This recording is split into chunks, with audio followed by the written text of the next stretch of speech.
Buenos días, mi nombre es Jorge Pérez, residente de primer año de la Escuela Superior de Oftalmología.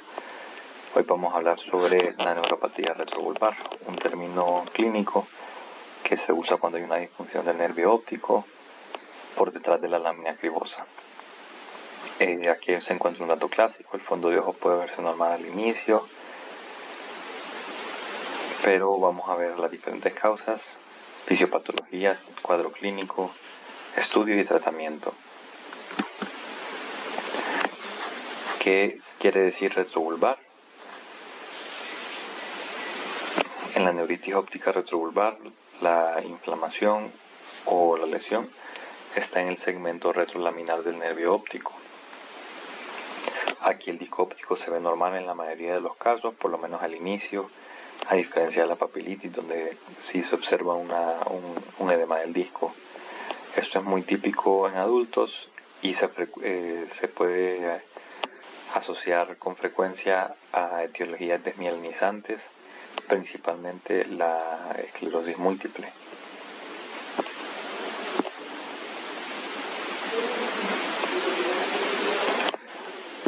Hablando de las, en la forma desmielinizante, el proceso clave es la pérdida de la mielina, de las fibras nerviosas que pues normalmente están mielinizadas para su correcta función. Esa mielina es removida por la inflamación y la microglía y los macrófagos, y después eso se va convirtiendo en un tejido fibroso en placas. Esto va alterando poco a poco la conducción del impulso nervioso. Produce un bloqueo de conducción, y si el daño progresa o recurre, puede haber una pérdida axonal y después dejar secuelas también, como palidez del nervio óptico. Causas pueden haber diferentes: inflamatorias, infecciosas, autoinmunes, tóxicas, compresivas, traumáticas e isquémicas posteriores. La desmielinizante o inflamatoria es la más frecuente. Aquí ocurre en un porcentaje importante de pacientes con esclerosis múltiple, entonces son el tipo de asociaciones que tenemos que tener en cuenta si encontramos estos diagnósticos. En la neuromielitis óptica, esta importa por su severidad y conducta. Aquí se asocia con anticuerpos contra coporina 4 y puede cursar con neuritis óptica bilateral y mielitis transversa. En la causa parainfecciosa o postviral o infecciosa también, esta se da más en niños, por ejemplo los cuadros asociados a infecciones específicas como sífilis, TB, sarcoidosis, linfoma, pero también tenemos otras causas como la autoinmune, que también se podría hacer la sarcoidosis. Tenemos la tóxica o nutricional, que suelen presentarse con escotomas centrales o secocentrales y compromiso de fibras papilomaculares. Tenemos causas compresivas también, como los tumores, aneurismas o alguna patología orbitaria. Y también está la traumática, donde el fondo también puede ser normal al inicio.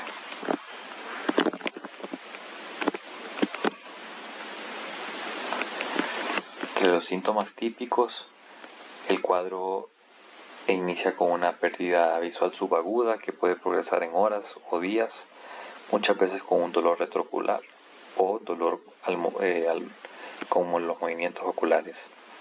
El paciente puede referir una visión borrosa central o una mancha central, alteración en los colores que percibe, especialmente los colores rojos se pueden ver como lavados. Pueden tener fotopsias ocasionales y a veces empeoramiento con calor o ejercicio en cuadros desmielinizantes. En la historia debemos buscar infecciones recientes, vacunaciones, síntomas neurológicos, dolor de cabeza muy fuerte, también estar frente a síntomas sistémicos y exposición a tóxicos y trauma. En la típica, Esto es cuando tenemos una neuropatía bilateral o severa, una muy mala agudeza visual, si lleva más de 2 semanas de progresión, si no hay dolor o muy poco, si hay una pobre recuperación, un edema de papila marcado o hemorragias, y si es recurrente o córtico dependiente.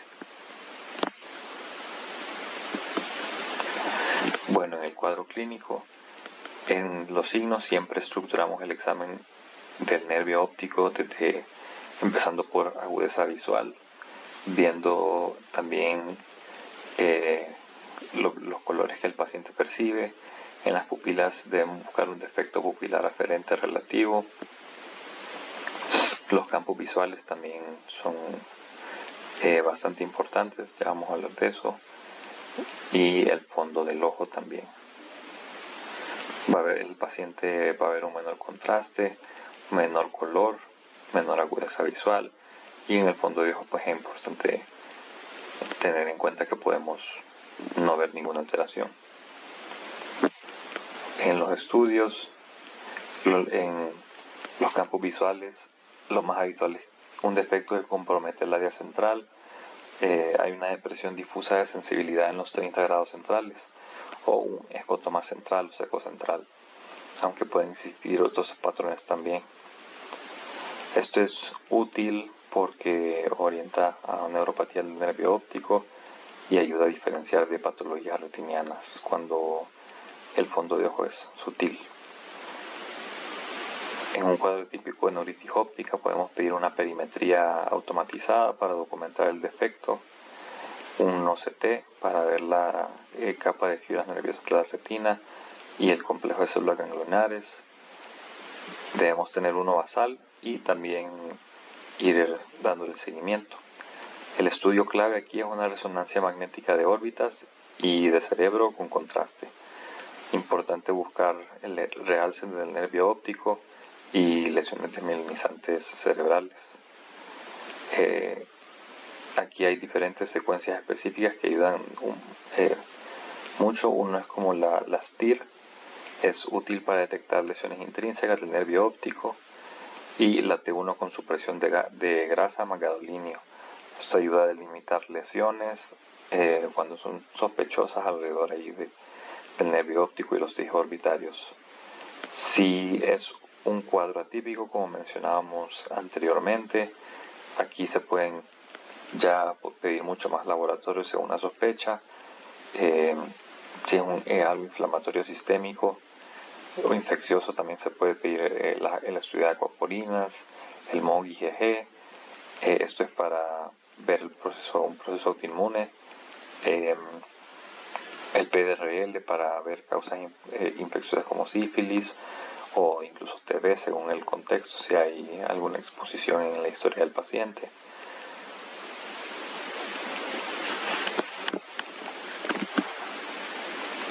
En cuanto al tratamiento, el tratamiento no es uno para todos, aquí depende de la causa.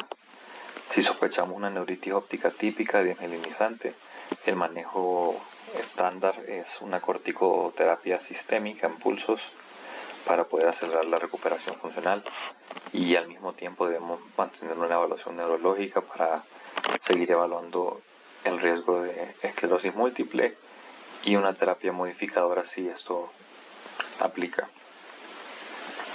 Si sospechamos una neuromielitis óptica u otra una causa inflamatoria severa, debemos tener un manejo más agresivo desde el inicio con esteroides intravenosos y considerar un manejo de rescate como un intercambio plasmático.